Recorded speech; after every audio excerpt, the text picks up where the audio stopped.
Hey everyone, before I get started, I just want to remind you that if you like my content, hit that like button, subscribe to my channel, and then join the Militiaman and Crew Patreon community by clicking the link in the caption.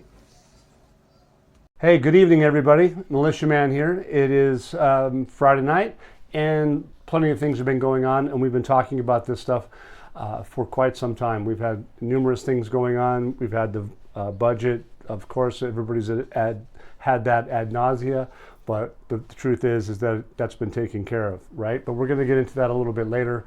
The interesting thing is that on the onset of that, even though that we know that that's in the background, the IBBC in London conference, it looks like one of their focuses is that the 3-year budget is what they've discussed, and they're discussing that the energy sector and that proposed transition of Iraq. Okay, they're gonna go to a transition in the future, and in a nutshell, what they're saying is that Iraq should act fast, and that they should expedite the development of the oil and gas sector. So with that, it comes the gas generation and a national grid update for their electricity. So basically, these guys are focusing in on Iraq. The main focus there was that they said since they have that 3-year federal budget bill done, that's the key. Now it's time to expedite the development of the oil and gas. And so we know that they've said it in numerous articles that once we have the oil and gas budget law done, that the next step would be to expedite the oil and gas, which is the hydrocarbon law, and that takes care of the citizens. And so we'll see how that plays out, and that's going on as we speak. So the next document that we have in front of the government was that the expectation was that al-Rashid was going to have the budget law in front of him, and the approval of the budget from the House of Representatives was late night Monday morning, 5 o'clock in the morning, and that happened. So they approved it, and then subsequently Rashid went to Italy, al-Sudani, and Governor Central Bank of Iraq went to Egypt. And what were they doing? They were signing memorandums of understanding, they were doing deals, etc. So if you think about that, and subsequently notice that in the articles there was things that they were talking about after that budget approval, they started distribution. Implementation and distribution of funds. And so you have to ask yourself, well, what happened? How would they be able to do that? Well, the theory is that possibly there was a preliminary version of that budget that was passed was able them to allocate monies to do distributions, etc. But today we have that al-Rashid effectively did something in respect to that budget. But today the Parliamentary Finance Committee announced that the final budget law has reached the presidency, so it actually reached his desk. The head of the committee suggests that in a televised statement that the budget in its final version included 78 articles. I was only aware of 68, but it says here 78, but that's, hey, they know better than I. And all in the original, amended, and new paragraphs and materials that were read in the voting sessions on the budget have become law. So basically what it's saying is that this particular version on Rashid's desk, the president's desk today, were read, all of the materials, all of the amended materials, all of the originals, and all the new paragraphs in the voting sessions in the budget have become law. So every single one of us out here should be very pumped about that, because that tells us that the investment budget is done. It's the 2023, 24, 25 budget is for one purpose. That's going into a market economy. And the main thing is, it says it's that the presidency of the Republic, we all know that within 15 days, if he hadn't signed it, it becomes a law. But here, what they're saying is that after the publication of the official Gazette to be effective. So if in fact that he has put it in the Gazette, or it's going to be in the Gazette and hasn't been published, or it's going to be published as early as tomorrow, is to be determined, but the main thing is that once it is effective, because if it's been signed, it's retroactive to the first. So all those disbursements, all the implementation that I just mentioned, that is already in account. So you can see things happen quickly. It's really important because it's possible that Gazette publication could come as early as tomorrow into next week. So no date specific, but the fact remains is that today was a big day, and there's some key things that have happened today that people don't know about and probably haven't thought about. It goes into a lot of depth throughout the last 3 years, and that has to do with things like currency manipulation, different countries having specific things going on, LIBOR interest rates, things that happened from different eras that had laws that were passed in 2020. They're just things that have progressed, and they haven't gone away, but they're subsequently being addressed in certain things. But another thing, but before we get to that, is that remember that there's people out there that are talking about the subsidy equation in the general budget. Okay, they talk about why is that important. Is because there's certain portions of the revenue streams that are coming from Iraq's budget that are going to be completely tied into this particular budget, and it has to do with income streams that are outside of oil. Okay, so the taxation and reform is major because the taxes and tariffs at the borders. The way this article reads is it's kind of difficult to read it, but the fact remains is that Saleh, he's the advisor to, forgive me. Anyway, we all know who Saleh is. When he talks, everybody listens. Okay, so forgive me.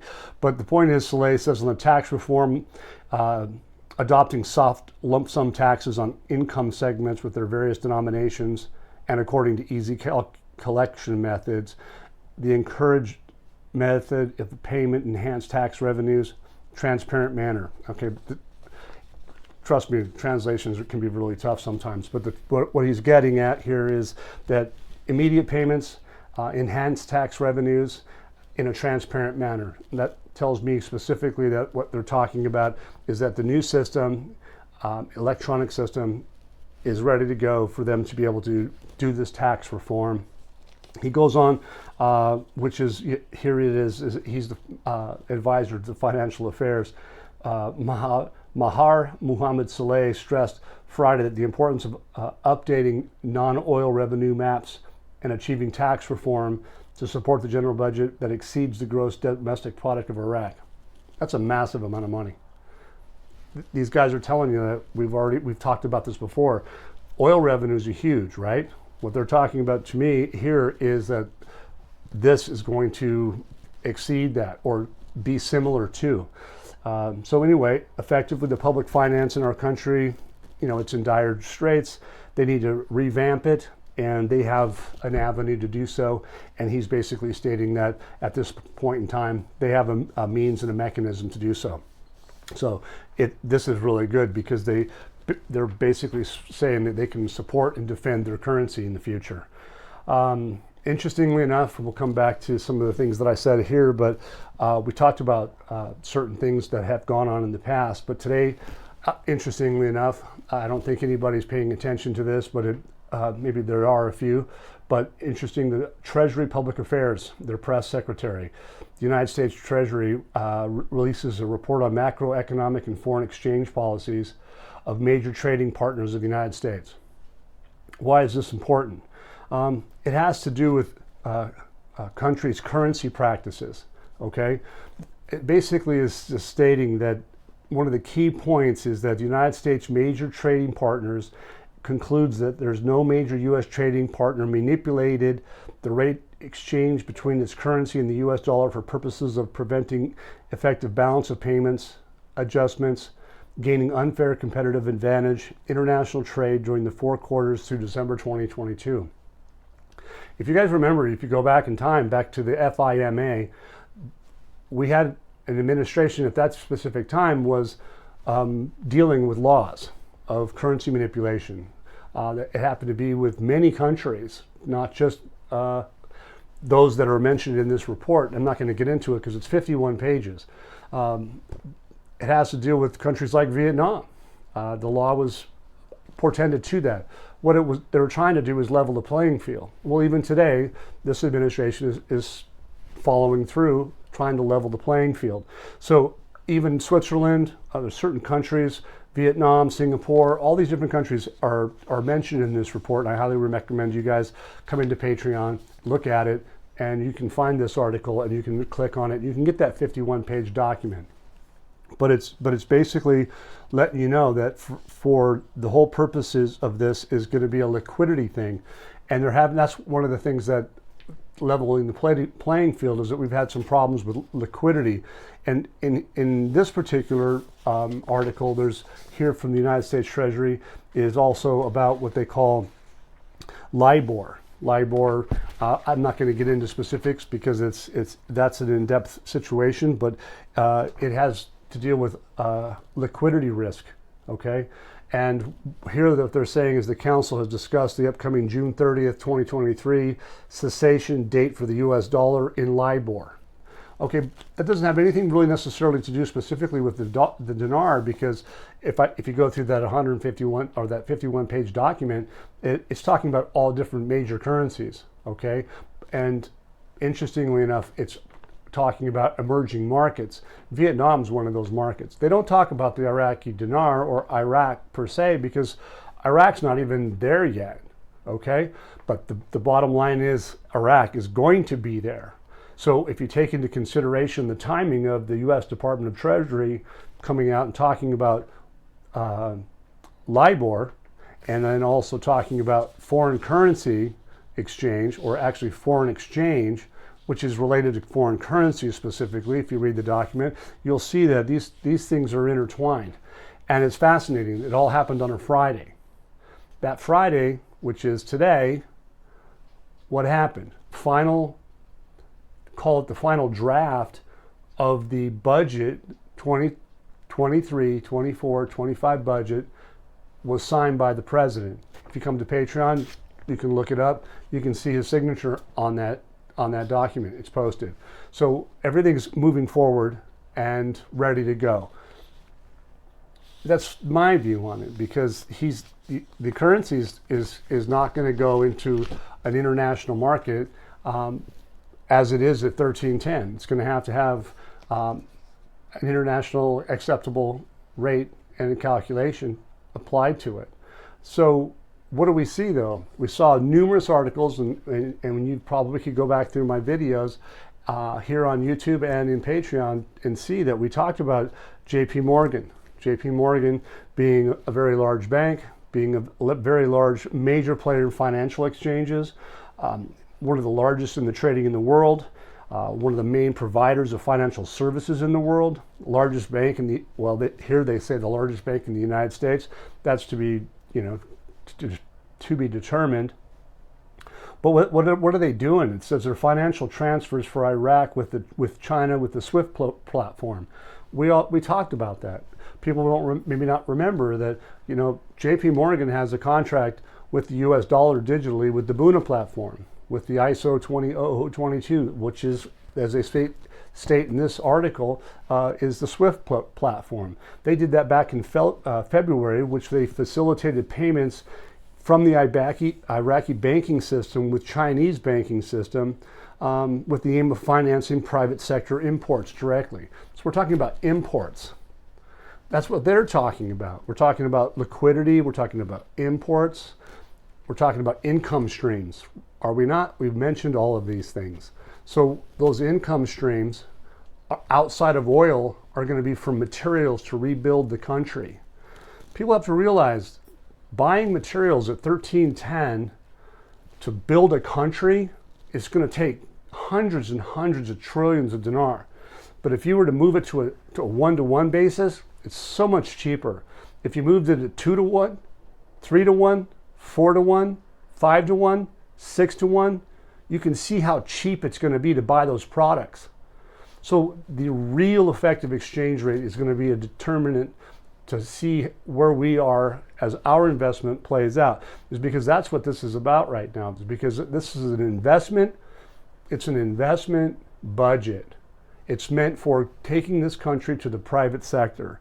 So basically, look, JPMorgan, one of the largest banks in the world, has a role of a number of issues related to the management of Iraqi reserves and liquidity management. Iraqi reserves and liquidity management. Iraqi's oil, Iraqi's gold, Iraqi materials, their currency, their foreign reserves, all of that. This is one of the most powerful articles that you guys can find. And if you haven't seen it yet, I think you really should come into Patreon, Militiaman and Crew, and into Discord. You're going to get all that information up front. You can avoid all the comments about that in YouTube and all these other different platforms. The bottom line is, it's the news. It's coming straight from the horse's mouth. And this stuff that I showed you today, I will see if I can find it right here. This is actually, if I can get it on view, this is coming from directly emails from the United States, okay? This is real stuff. This isn't the only article today. So anyway, I just wanted to bring it to you on a Friday and enjoy. So if you like this content of ours, please click that subscribe button. And if you feel like you can help keep this channel going, click those donate buttons. I appreciate it all. Thank you. Once again, guys, don't forget to hit that like button if you like this content. Subscribe to the channel or join us at the Militiaman and Crew Patreon community for even more exclusive content. You can also donate to this channel by hitting the links in the banner to help keep this page up and running. Your generous support is greatly appreciated, as always. Much, much appreciated. Thank you so much and have a great day.